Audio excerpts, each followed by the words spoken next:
alleged assault. Ana mpanimfoɔ so ɔmo nhwɛ na ɔmo hyehyɛ mu deɛ baayɛ a ma saa assault na sini ne ka ho asɛm no esiiɛ. Na mpanimfoɔ so ɔmo hwɛ mu no sɛ ɔsɛ ne nsa ahwan a wɔ kyɛ sɛ ne nsa no ɔyɛ ne hwɛ nye yie na afei ne nsa benkum emu abu. Mpanimfoɔ sɛ ɔmo anya evidence bi ɛkyerɛ saa. Ɛne yɛ 1. Number 2, mpanimfoɔ sɛ ɔmo yɛ hwehwɛmu no na sini no deɛ no kwasɛm ne adeɛ kyeeɛ no Obama wɔmo hwɛ no wɔ ridge hɔ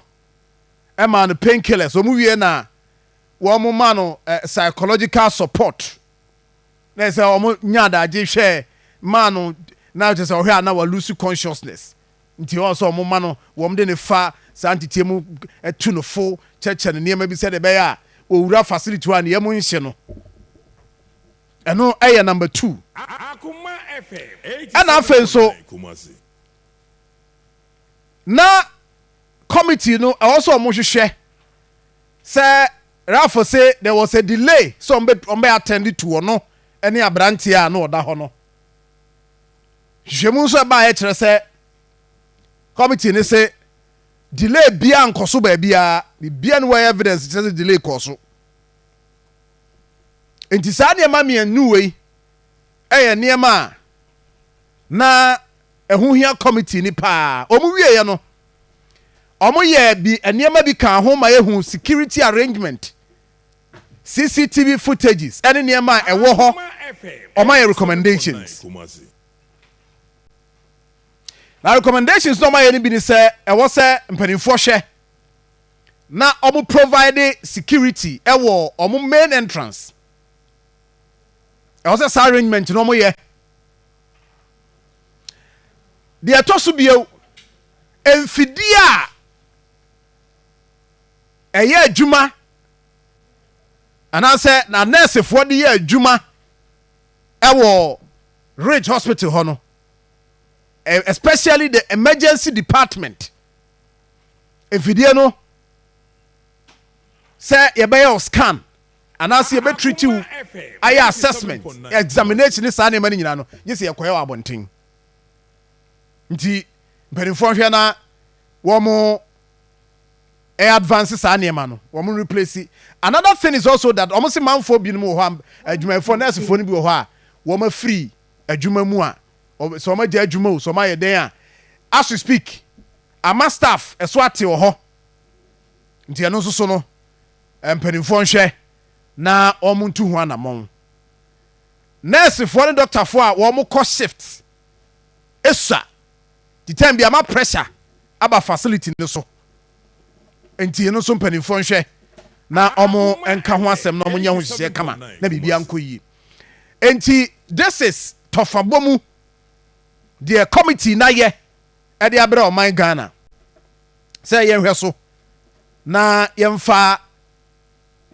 etu yɛ ho fo ɛwɔ yɛn health facilities na mate sɛ Ghana registered nurses registered nurses and midwives association wɔn say still lady no wɔn do wɔn sa keka no nti committee na adwuma no mo yɛ no still no wɔn say adwuma na NCP anyway yɛnkɔ yɛ nim 87.9 yɛ wɔn ne say recommendation na no I was saying it here say sɛ yɛanhwɛ yie na asɛmba ne yɛanka ne yie ne yɛanka sɛ de ɔsɛ yɛka no a time biara no yɛ blame well amanfoɔ se nurse ne mɛpa kyɛw sɛ wɔde civic Ghana foɔ nyinaa sɛ ne nsɛm ne kɔn mu ne na hei na bɛti ha ahwan a wɔntumi ma ne nsa soɔ enie ɛno ɛna da hɔ yi a yɛhwɛ wɔ Facebook yi so yi ti ɛwɔ sɛ ɔba bɛpa Ghana foɔ kyɛw sɛ deɛ si ya no in fact Raf wa muni kom mu na bɛti ahwan na bɛti sɛdeɛ ɛka na ɛka nkurɔfoɔ te agu ne so no nursefoɔ no so say you're treating the pains nti pain na painkiller na yɛde maa no mo ka ne saa deɛ a na gye sɛ asɛ obiara bibibia nto no but wɔn treating ne pain wɔn ma ne painkiller ɛma wɔn treating no hospital discharge no na Ghana fo bi nso say esa na tie dia sa delay no ana raf nso so e dia ye point say e na call ye na wo bia nhwo bia na omunye serious na committee ni so aka say delay bia nkoso. In fact committee ni crack cancy so say e was a ministry no ye education ma public no about how ye call hospital or mudi omujuma. This is according to the committee. Enti nurse for ni be say sa na tie dia ene se mo say nurse me pa chew na say wo ba be pa chew dia na ne rafon so be ya hobo be pa chew say asem no de to mo so say wo mo ba hospital ho na wo mo delay o mo person be attend to patient no ana wo no ankasa raf no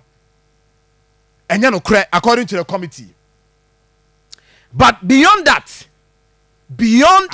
discussion, 87.9 Kumasi. the real thing na ekoso wo facility ho no eno ene ade a ebeboa se ye wo mfidie bi wo ho a enya adwuma. Eventually those things must be fixed. Eventually sa na nyina wo se fix it. And ye be koy animu ho. Because at the end of the day, there are a lot of things that we need to correct. That's what I was saying the other time. Say, if we look at it this way, with this radical approach,